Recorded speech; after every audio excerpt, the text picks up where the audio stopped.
Hello, welcome to the BCRC show. I am your host, Clint Chappell, and this is the show that advocates that BC resources should make BC jobs. Before we get started again, guys, we just want to thank all the frontline and essential workers. You guys are doing an amazing job keeping us safe. Keep up the great work. Please, guys, stay safe out there. I know it's getting pounded down their throats about wearing masks and everything, but they are important, and I think we should continue to support each other. Check on your neighbors, make sure that everyone is being safe and is mentally healthy as well. So keep checking on everybody. Let's just all, let's get through this together, and we'll come out better for it on the other side. So my guest here today is the CEO and founder of the Brink group of companies, Mr. John Brink. How's it going today, sir? Hey, not bad, Clint. How are you? Oh, I'm excellent. I was, you know what? Have to apologize to you. We tried this a couple weeks ago. Didn't go well. Call me John, not Mr. Brink. Oh, sorry, John. I John did that last time too. No, I do apologize last time. Just too many technical difficulties, but can't yeah. wait to get started here today. So if you're ready, let's fly at it. How's that sound? So, what is the current state of the forest industry in BC, and like where do you see it heading in the future? Obviously, with your extensive forestry background, where do you see us going in the future? Yeah, that's a very good question, Clint, and a very appropriate one right at this moment. I've been in the industry, just a little bit of background for your information and your listeners' information. I've been in the industry in Holland for 10 years, and then I came to Canada in 1965. So I've been in the forest industry here in northern British Columbia for 55 years. And then I started my first company, at least here in Prince George, in 1975, which is known as Brink Forest Products. So that being said, I'm also the longest serving director on the Council of Forest Industry, which is the umbrella group of the forest industry in British Columbia, both the coast and in the interior. And I'm the longest serving director of that group, as well as their vice chair. So I've been quite involved in not only in the industry, but also in the organizations that surround it. To the question that you asked about what is the state of the industry and where is it going right now, it has always been a bit of a roller coaster. So we go kind of from feast to famine as we see downturns, that happen occasionally. I think since 1975, I believe we've been through in a company and as an industry about 8 downturns that lasted from 6 months to a year and a half. And then in 2007 to about 2010, we went through a recession, virtually depression. So that was a very difficult time for the industry. At the same time, at that period, we, especially in the interior, had another period of the pine beetle pandemic, which was a sizable challenge for the industry. Destroyed virtually 75% of all the pine beetle in the interior of the province.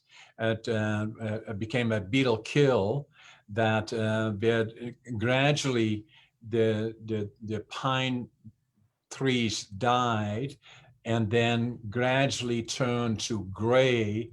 And then from there on in, for the next 10 years following that, or 10 to 15 years, it was harvested, but it was virtually dead wood.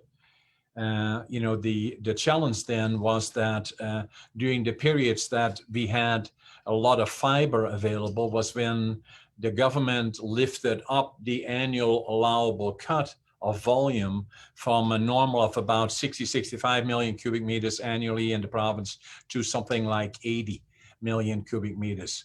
Now we are approaching, because of the pine beetle and the forest having to be renewed, it will probably take 20 to 25, 30 years before we see a return slightly getting up to the levels that it was before, around the 60 million cubic meters annually. As a result of all of that, what has happened, as I said earlier, the annual allowable cut has been reduced and is being reduced gradually in the different timber supply areas.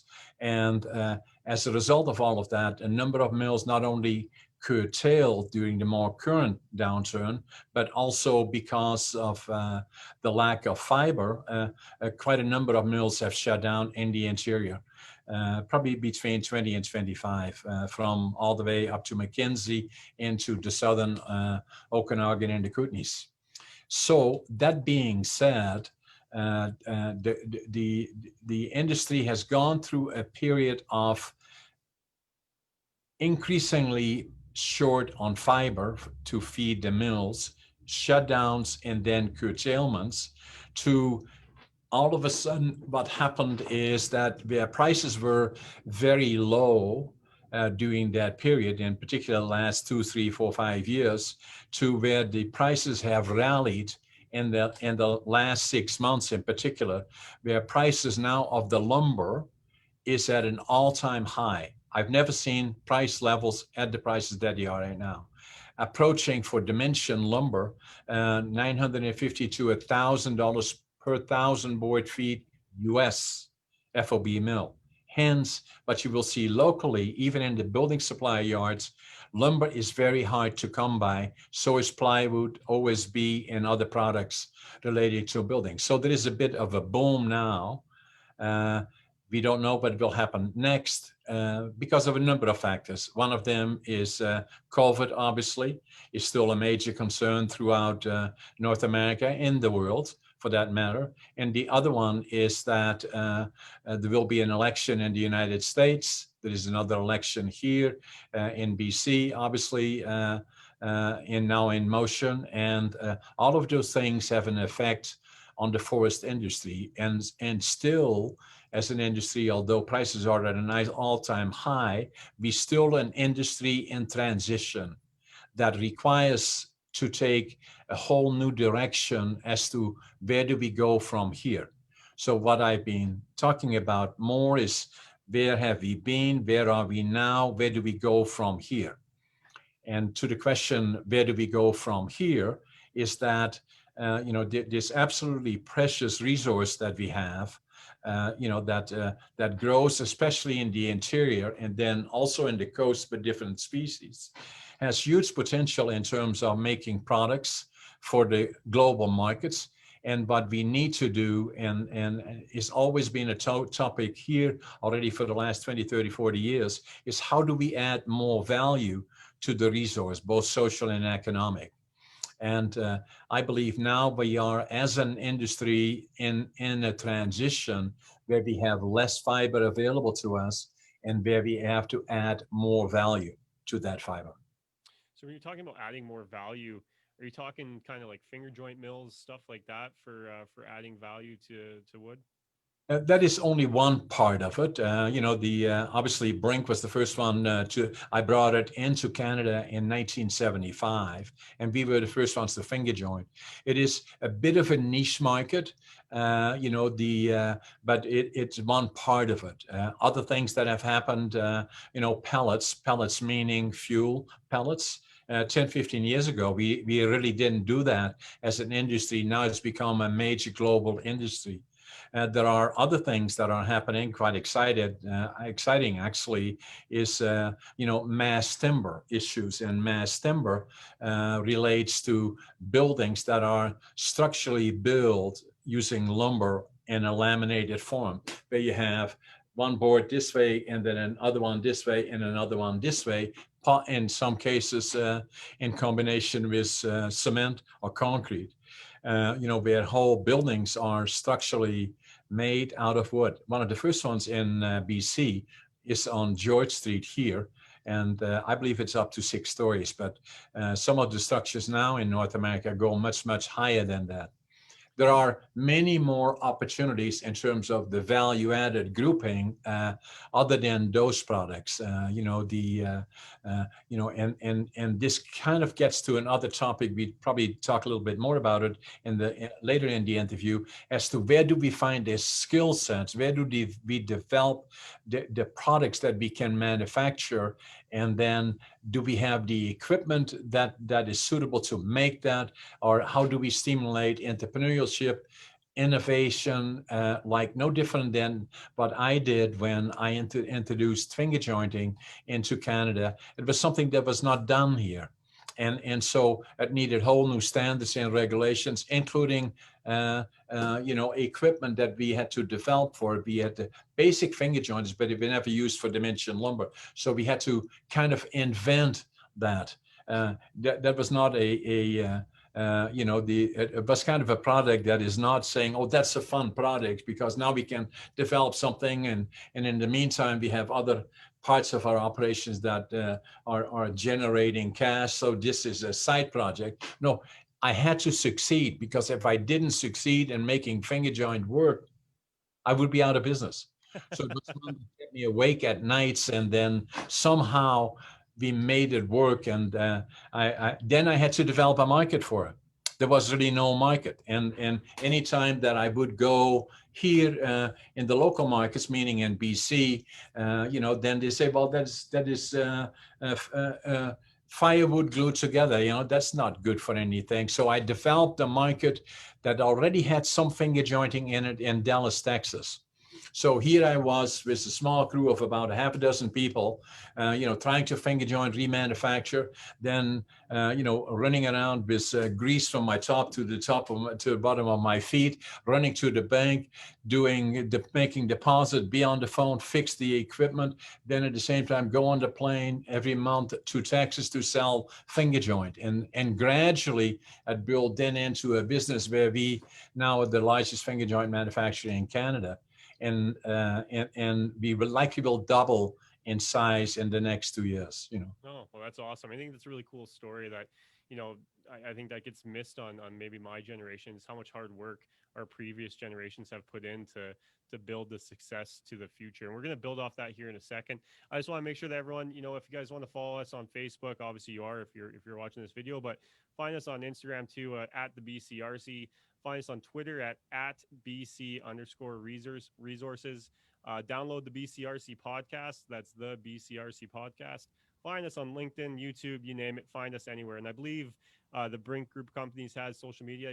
Find them on Instagram. I think it's at Brink Group of Companies, or type in Brink Forest Products. You'll find them there on Instagram. Follow them on Facebook as well. And one other thing, I want to do a quick shout out here to FJ Punko, great accounting service. You guys are doing awesome work. Keep up the great stuff. They're a really good company. So if you guys need accounting services, make sure you hit up FJ Punko. We're gonna kind of ask here about you were talking how to develop some of these tradespeople into the future. So like in the past, you've been linked to success of northern BC to having direct access to a skilled labor force. How can we better position ourselves in northern BC to make sure that happens in the future?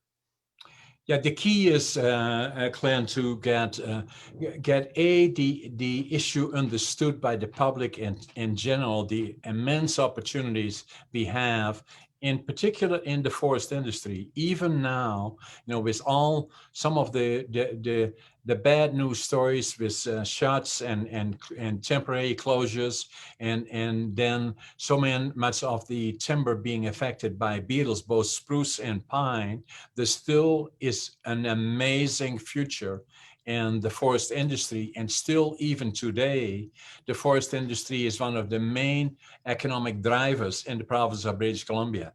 And so that then being said, and with all the challenges, the industry, big and small, have gone through a difficult period. And then it kind of reminds me back to the time that I started, manufacturing, and saying, what do I make and how do I survive and how do I get the bank on site and all those things to get you sitting up in bed in the middle of the night in a sweat, wondering how you're going to survive the next day, and what do you tell the banker? We want to a period like that in the industry. I'm not saying that the CEO of Canfor, Doug Kane, was sitting up in bed sweating, but he's going to do the following morning, and Jamie Patterson. But in any event, something similar to that is they had to also reinvent themselves, and still are in the process of doing that as an industry. So big part of it is that we know one thing for sure. that there is no better place on earth in terms of location and proximity to future markets than we are in British Columbia, in proximity to the States, China, and Asia on the one side and Europe on the other. There is no place other than this morning, as I told you before the interview, I had an interview, I did a podcast with Jan Hedberg, a forester from Sweden. Very interesting, actually. It's on BC, the history of the BC forest industry, hosted by John Brink, and it should be posting next week or so. But a good interview that talked about the difference between Sweden and us. And amazingly, Sweden, in terms of our forest base and the forest size, is very similar to us here in Canada. And they went through a period not unsimilar to us the last 10, 15, 20 years and had to reinvent themselves. Now, part of that is that, we know already that the forest will come back, but we have to make major investments in the industry. More intensive forestry is required. The other part is, I believe, collectively, that we have to accept that global warming is here to stay, and that it becomes extremely important that we are, wherever we can, aware of that. We have to put more into helping our forest as we replant it to get it to the free to grow stages, and by tending to the forest in a big way. The results of that will be amazing, where it would normally take 60 to 80 years to grow a tree to commercial size. You could reduce that by as much as 30%. That would mean, what would that mean to us if we did that? Well, what would happen? All of a sudden, the annual allowable cut that allows X amount of volume, because if we got no timber, we cannot have production. If it would be here, but would do instantly as we get more intensive forest treatment, the annual allowable cut would go up, because it is based on a cycle of predicting how much volume will we grow. The more we grow on an annual basis, the more it allows us to push up that volume. So it is of interest to all of us to fully understand that. Are we doing as much as we can there? No. Part of it is why? Part of it is because of the structure. It's the government owns all of the timber, virtually 98%. And there are changes that have to be made on the structure as to how do we bring it to market? How do we tend to it so it grows quicker? That is one topic. We can talk about that for the whole day. But the other part of it is that how do you get the skilled workforce? We've been working with the College of New Caledonia. I've been very, very involved with them. As you know, the Trades and Technology Center more than 20 years ago. And I was honored and have my name on the building. But we have to do much more than that. That was good at the time. And now what we are doing, we are working actively on a center of excellence, no different than BCIT, not only for the forest industry, but all the other areas where we can add more social and economic value. But what we need is the skill sets. No different with the organization that you are representing in terms of the BCA Resource Coalition. One of the things that they have to get as we attract more jobs and more projects to the area, what we need is skill sets. And so I believe it is, again, in the interest of all of those that are pursuing that, and the immense potential that we have in the future, is that we create that center of excellence. Dr. Dennis Johnson, at the College of New Caledonia, he came in about 8 months ago, an amazing individual. We are so fortunate to have him leading the college. I believe during the election period that we are into now, NBC, it's an issue that we all should be raising. How do we create a center of excellence so we can stimulate getting the skill sets that we need to build our companies? And what I said during my presentation, I was looking at it the other day, that I did at the time that we dedicated the John A. Brink Trades and Technology Center, is I said, it's not the resources that we don't have. It's not the location that we have. It's not the quality of fiber that we have. It's not it's not the entrepreneurship or attracting entrepreneurs and the dollars in it. It will be the deterrent factor to us prospering and growing is access to a skilled workforce. We are there today even more so than we there were in the past. And so it is now the time to talk about the Center of Excellence, no different than BCIT, no different than the project of UNBC. And I believe all of us all stakeholders in that, so. Yeah, well, you know what? You're turning 80 here pretty quick. I can tell. Like you're still you're motivated. You're ready to go to work. Like you don't need much motivation to get out of bed every day. I can tell. So like I'm excited about it. It's a passion, so, and then we are so fortunate to live here in Canada, and in particular in BC. I do about 300 flights a year, legs a year. I always sit by the window because I look outside and I said, it's paradise. Yeah. It's paradise. Absolutely. Best place on earth. The most fortunate place in the world. Yeah, no, for sure. So, with all your years of experience and everything, I know that you've probably jotted down a couple little notes and I guess a little bit of a rumor, maybe not a rumor. I've seen it in the news. You're writing a book. A book's coming out. When's that hitting the November. Stands? When? November. November. Okay. So what's the book about? The book is about what motivates somebody. I've been trying to do this for a long time, and then started and then kind of dropped it again, started it, dropped it again, and then got serious about it, because if I don't do it now, when am I going to do it, if at all, right? And so we started a couple of years ago, and in earnest, and so. What it tells the story is about, and I just give you a couple of things that kind of will give you an idea. That's why I feel about Canada. That's how I feel about BC. That's how I feel about the industry and everything around me. Is that I was born in 1940, and we were liberated by the Canadians on April the 12th, 1945. And I remember it very well because I was a little boy and we just came through the hunger winter. And I remember from that period, three things that I remember: cold,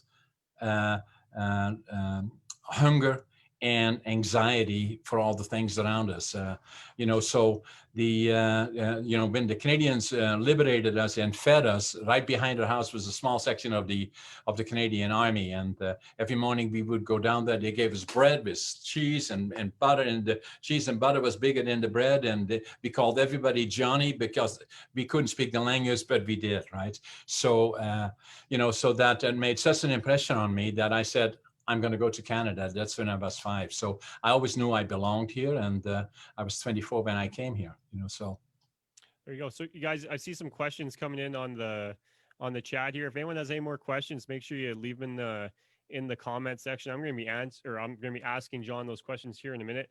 I got a couple more of my own here first, and we have a couple email questions as well that are still coming in. So we've kind of already touched on this, but I kind of want to retouch on a little bit too. What potential does Northern BC have to influence and help reshape the forest industry? How can we be better stewards of the most precious material or natural resource that we have? Yeah, very, very good question. That I always call Northern BC the other half of the province, and Prince George is the other capital of that half. About 75-80% of the GDP of the province of British Columbia comes from Northern BC. With all due respect, the people down south don't always fully understand that. So wherever the opportunity presents itself, I just remind them, in terms of the forest industry, in spite of all the things that we said earlier, that obviously it has gone through a difficult time. Obviously, we have had issues related indirectly to global warming, that we have had beetle kill. Beetle kill is not unique to us. I just want to throw that in quickly. Central Europe has major issues with those. So did Sweden. So it's not unique to us. And in my opinion, and a lot of other ones as well, it's directly related to global warming. That all being said, it is things that we can do something about it by, we have to have more intense forestry, but we can regrow the forest in an amazing way. We have good examples. The Bowron region had a spruce beetle attack in the early 80s. And they used to say the astronauts, they can see it from space, the clear cut from that particular beetle kill. If you go back, you meaning everybody, go have an opportunity. It's a beautiful area because it's by the Barron Lakes. Anybody hasn't seen it, go there. If you go there now and see what happened to that clear cut, it is unbelievable how it came back.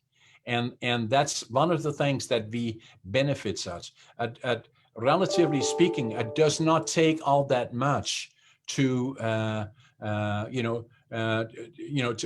to see what it takes to stimulate the growth of that timber, and it's an investment that we make in the future. So I say we can do much more on that part. Then from there on in, it will create confidence by industry and by entrepreneurship to invest capital. And one of the things, Clint, that we went through, and you've probably seen it in the paper, and that we went through a period and still are in a way, the high prices in the lumber industry have kind of cooled it a little bit. The prices are so high, they were not about a year ago. That a lot of mills, bigger mills, shut down their operations here because our cost of the timber, the stumpage rates, were so unrealistically high that we became no longer competitive in the international market. So the industry in British Columbia, which was known for being the lowest cost producers of lumber in the world, went to the highest cost producers. And hence, a lot of people say, how come these people are all investing in different places? That's why, because capital will have to find places where they can, not only just survive, but where they can be profitable. Hence, a lot of the bigger companies, Canfor, West Fraser, Interfor, and a number of other ones have invested in the Southeast. Canfor invested also in Sweden. I believe that what we have to do, we meaning not us as a people, well, yes, as a people as well, but as a government, we have to start looking at the whole fundamental structure below. How do we price timber in terms of the tax for the right to cut the timber that belongs to the crown? And how can we attract an industry that not only will be competitive and profitable, but that will further invest in adding more capital and looking at, in the long term, as further manufacturing and doing all of those things? So a question that I had come in here on the comment section was, what are your thoughts on delayed stumpage rates? So like how do you foresee, like what are your thoughts on the delayed stumpage rates, and how are we going to fix that in the future? Yeah, that's a very appropriate question, and being a director of COFI, and I'm on a special committee that is working very, very closely with the government on a cost driver issue that deals specific with that issue. And there are a number of Canfor is involved, West Fraser involved, all the larger companies involved, and I'm involved as being the vice chair of COFI. I do not have timber rights, but still, and this kind of shows the public that is listening, I don't have timber, so I'm not a direct stakeholder in the price of timber. We remanufacture lumber as a secondary manufacturer, but I am involved and I am a stakeholder because we succeed if the major primaries succeed, we succeed. So therefore, I'm involved in that as well as we speak.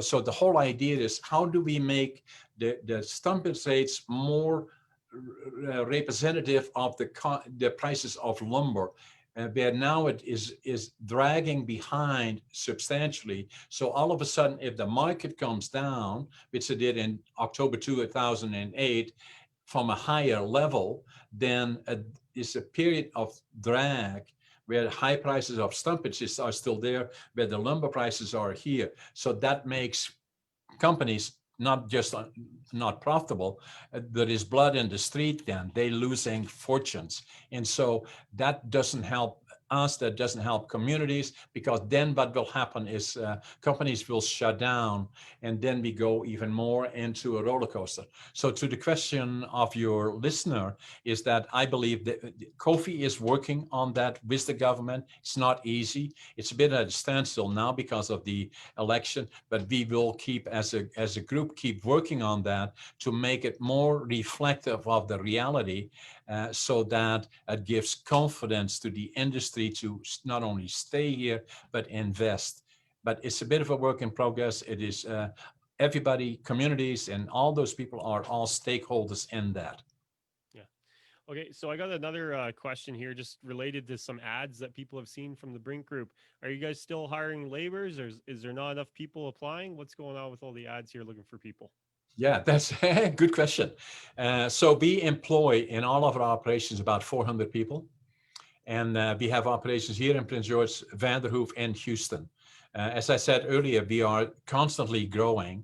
One of the most difficult problems we have had is finding labor and skill sets. We constantly looking at for people and management and different levels of management, HR and production management, mill supervisors, and all of that, plus regular labor.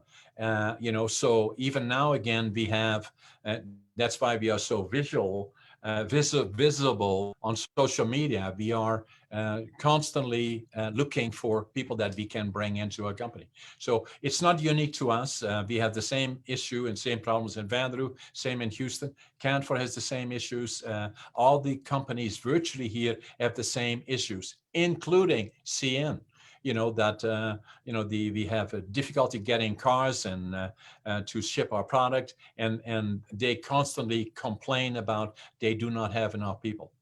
What's the reason? Maybe a couple of reasons. The pipelines for one, then in a number of other issues and in a number of other reasons. But it's not unique to us. Most people here have problems finding workers.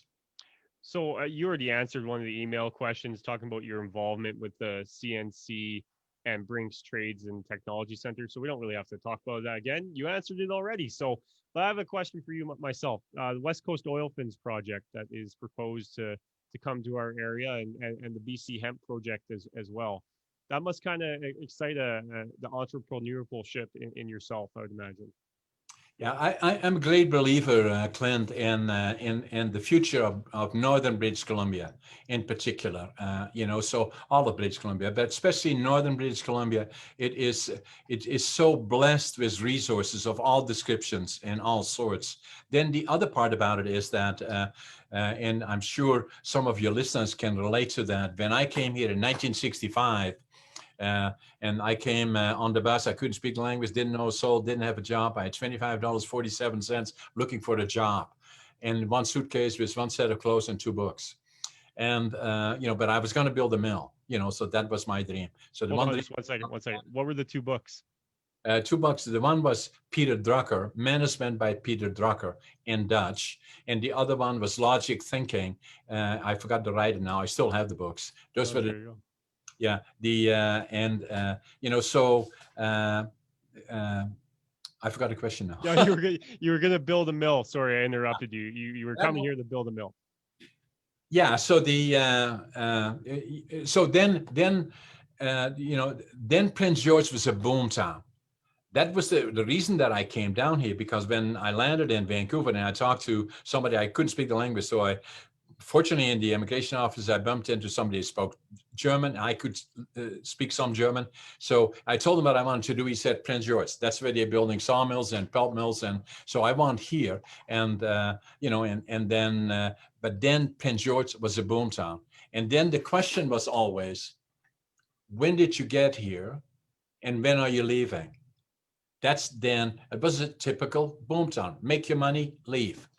Where now, and that's really the point that I was going to make, Prince George has become a unique city, with all the infrastructure. I'm looking at UNBC, a major task that where people all got together and and fought for a freestanding university. And then the other one is CNC. Is amazing. The Center of Excellence will happen, no question about it. That will be the BCIT attached to CNC, and it's a community where you can bring a family, and and all the things is to grow up here as a family. It's everything is close, relatively, knock on wood, COVID free, relatively speaking, and it makes you sometimes wonder, like if especially when you're sitting in a job down the coast and it takes you an hour and a half to get to work. And then once you get there, you climb into those buildings with all the people around you, and then an hour and a half back. Come to Prince George. And so wherever the opportunity presents itself, we at least we're preaching that both on social media and and wherever we can. That's where the opportunities. That's where the jobs are. Yeah, well, I came to Prince George. I grew up here, and then I moved to Kamloops to go to university, and I got dragged back here because, quite honestly, like you said, it's a great place to raise a family, and it's a great place to live your economic growth years in Prince George. I think it's a really unique and wonderful place. And so is British Columbia. We're the BCRC, so we really want to, we're advocating for all of British Columbia, not just Prince George, not just northern BC, but we want to see the mills open back up in the Okanagan. We want to see the mills open back up north. We want to see further development all over. We want to see the Ajax mines maybe going to place in Kamloops. We want to see everything, and we want to be environmentally responsible too, right? Like I have kids that are probably going to have kids. I want to make sure that the earth is still around in 100 years. And I think as a generation that we have to learn everything that your generation has taught us, and we have to improve upon that to build to a greater future here in the distance. Yeah, and I agree with all of that. And be good stewards to the resource, and then make people aware of, and regardless of the naysayers, that global warming is a reality, and also make them aware that the more trees we plant, the better it is for our carbon footprints, and not using plastics, and not all of those things, I believe, are important. That so even if we as an industry are in the resource retraction, it's a renewable source, and I think there is a great future for a career in forestry, but also in terms of the other amazing resources that we have. One thing I just wanted to touch on is the West Coast olivine, was the project that so many of your listeners have listened to. The $5 billion investment is an amazing project that had the potential and the spinoffs that are just absolutely unique. I'm not exactly sure. Ken James was one of the fellows I met with numerous times, and I've been always a proponent of it. That where the project is at this time, but it is the example of an investment that was very, very close to happening, and kind of run into a few relatively minor issues, but at some point those things will happen. That is major capital looking at investment, in northern BC. The hemp industry is the same, and I believe your organization, the BC Resource Coalition, and I had an opportunity to be part of some of the meetings, is basically saying that, I believe, correct me if I'm wrong, is that, and it follows what I'm saying, is that, we need to increase the school of excellence where we can develop the skill sets on a major basis, because in order for us to take advantage of all the things that we have and the opportunities that we have here, things that capital will move quickly and look for indications in terms of if there access to labor or skilled labor force. So that particular BC, the Center of Excellence, is something that must be stimulated by all individuals, by communities, and by individuals, because what it will do, it will open the door we have all the elements that it requires for attracting investment. In the a major project like the olefin plant and all the spin-offs that would be relating to is one of them. The key was the driver behind it for your organization, I believe, not speaking on your behalf, but just from my exposure to it, is saying that let's now make sure that once major capital is being spent, which means a lot of projects are related to, a lot of things have to be manufactured, let's make sure we manufacture them in BC. And then we manufacture at least portions of that in the region, but don't ship it off to China or other places before we make it here, so that that we and companies around us in British Columbia and at least in Canada have the opportunity of growing alongside with the major investments. And I think we will see more and more and more of those investments happening. So although this one may be somewhat on hold right now, things can happen very, very quickly. The world is looking at us very closely. We have numerous of advantages that others don't have, other than the obvious. But one of them is the opportunity is here. It is being considered. Once somebody pushes the button, look at the oil line. They all of a sudden, that a whole thing, a lot of things will happen. The question then is, are we ready? And I believe that communities, I look at, McKinsey and Joan Anderson and some of the other mayors, I know pretty well all of them in Prince George, have to always stick together in saying, we have to defend and be proponents together for the other half or the northern half of the province. And another thing that I just had to say is that a prime example of all of that coming together was in 2017, 18, 19, when we had all the fires in the region, and all the communities pulled together and helped each other out collectively, and where Prince George took a natural leadership role together with the other mayors and fighting and making places available for the few people that had to be evacuated. It showed a primary example of how the region can pull together, where a lot of times the South live in a world of their own, where they kind of think, I'm not giving them a hard time, but 50, 60 miles of the U.S. border, and that's the end of Canada as far as a lot of people there are concerned. And I say no, because if we were not there, most of them would not have jobs, and again, 75, 80% of the GDP comes from you. Yeah, so we're going to do one last quick question here, 30 seconds or less. Can you give us your current thoughts of the LNG project? Of the LNG project. Yeah, obviously it's well in motion. It's still somewhat controversial. But at some point it has to flow. And if it is not going to flow by pipeline, it is has some other way it has to find the market. So as far as I'm concerned, the project will go forward. It's just a matter of time. Probably the negotiations are always a little bit on the delicate side, but I believe that the project will happen. All right. So, John, it's been a pleasure. Thank you very much for your time. Do you have any closing thoughts? No, just congratulations to you and the technology that you're using. I'm excited about that being seen on so many different venues, if you wish. And I enjoy what you are doing individually, because I just saw you struggling 2 weeks ago when we tried virtually. We tried everything. Everything, yeah.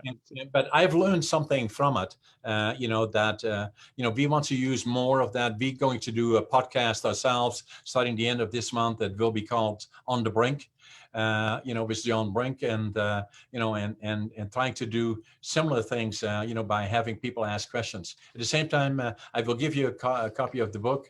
That when we get, I'm going to sign it for you. Awesome. Well, I appreciate that. Thank you very much. All right, guys. So thank you very much for watching the BCRC show. We had lots of good questions tonight. We look forward to seeing you next time. So for the founder and CEO of the Brink group of companies, my name is Clint Chappell, and this has been the BCRC Show. Good night.